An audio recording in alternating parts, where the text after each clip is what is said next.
La nature nous offre une importante variété d'espèces.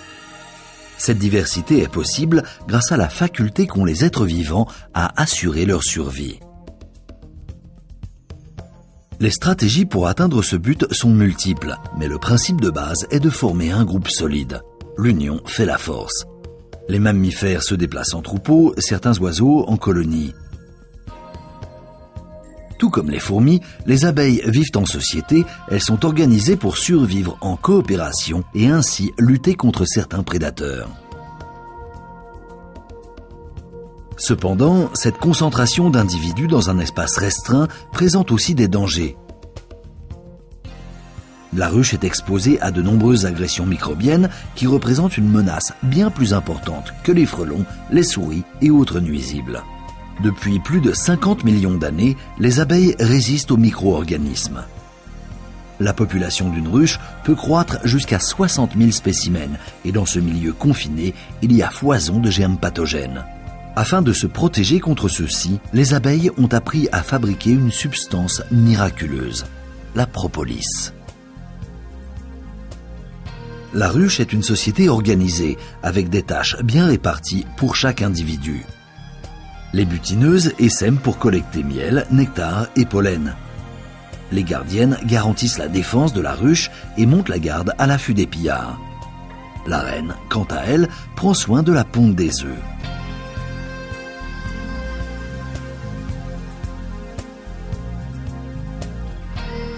Des ventileuses assurent même la climatisation en brassant l'air chaud vers l'extérieur. En collectant la propolis, certaines butineuses jouent un rôle primordial pour le nettoyage et l'entretien de la ruche. Elles récoltent sur les bourgeons des arbres et arbustes des résines et des baumes qu'elles transforment avec une enzyme sécrétée par leur système glandulaire et mélangent avec de la cire. Elles obtiennent une pâte, la propolis.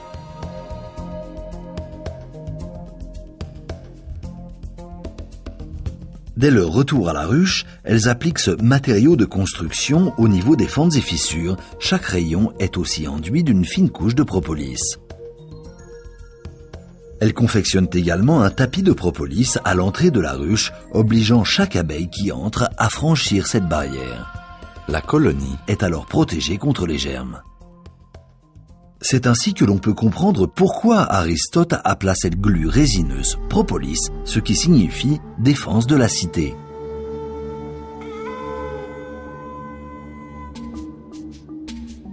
Il y a environ 5000 années, les Égyptiens se rendirent compte que certains petits animaux égarés à l'intérieur des ruches ne se décomposaient pas, mais étaient momifiés grâce à la propolis. Ils utilisèrent donc ce matériau pour embaumer leurs morts.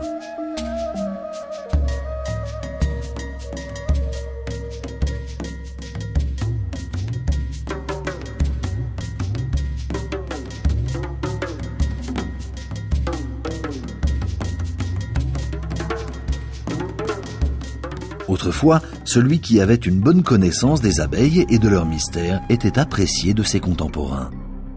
De nombreux pharaons et rois utilisèrent l'abeille comme symbole et en ornèrent leurs armes. Dès l'Antiquité, la propolis fut utilisée en médecine. Aristote la considérait déjà comme un remède aux affections de la peau, des plaies et suppurations. Plus tard, les Romains s'en servirent pour soulager divers maux, en application pour des fluxions oculaires, des desquamations de la peau et sous forme de vapeur contre les toux récalcitrantes. Les Incas connaissaient aussi ses vertus et l'employaient pour enrayer certaines infections fiévreuses. Les Indiens la mâchaient pour apaiser les douleurs dentaires. Grâce à son pouvoir particulier de cicatrisation, la propolis a souvent été mise à profit par les médecins militaires lors des guerres napoléoniennes et plus récemment par l'armée russe au cours de la Seconde Guerre mondiale.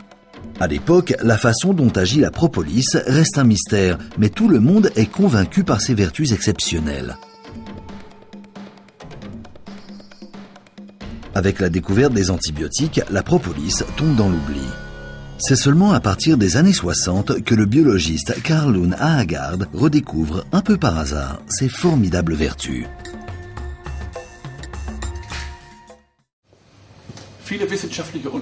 De nombreuses études scientifiques permettent de mettre en évidence que l'activité de la propolis est essentiellement due aux flavonoïdes qu'elle contient. Ce sont des pigments que l'on trouve principalement dans le règne végétal qui sont indispensables à l'homme.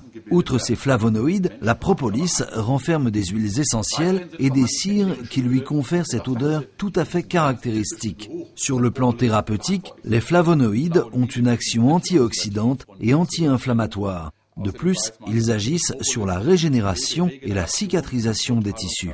Les scientifiques s'intéressent de près à la propolis. Depuis sa redécouverte par Carl Lund à Haggard, plus de 300 études sur cette substance naturelle ont été réalisées, ce qui a permis de constater d'importantes différences de qualité, dues principalement au type d'abeille et à la situation des ruches. La fabrication de médicaments ou compléments alimentaires nécessite une matière première irréprochable et de qualité toujours constante pour obtenir des produits standardisés.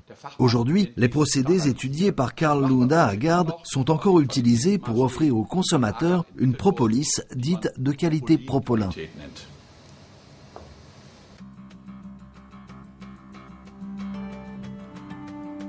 Un soir, à Haggard, souffrant d'une forte angine accompagnée de fièvre, eut du mal à s'endormir.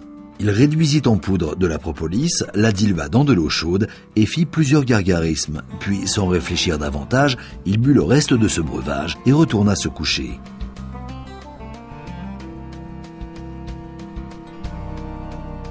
Le lendemain, à sa grande stupéfaction, les maux de gorge avaient disparu.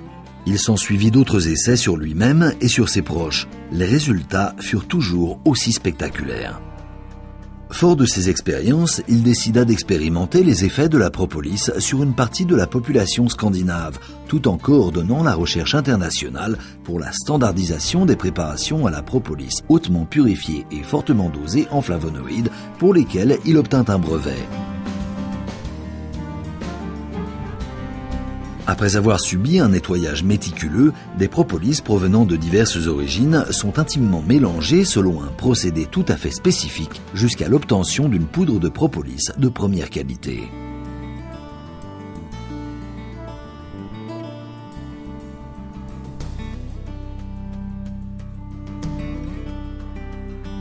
Grâce à Carl Lund à Haggard, nous pouvons, tout comme les abeilles depuis 50 millions d'années, bénéficier de ses bienfaits et l'utiliser avec succès pour lutter efficacement contre les agressions pathogènes quotidiennes.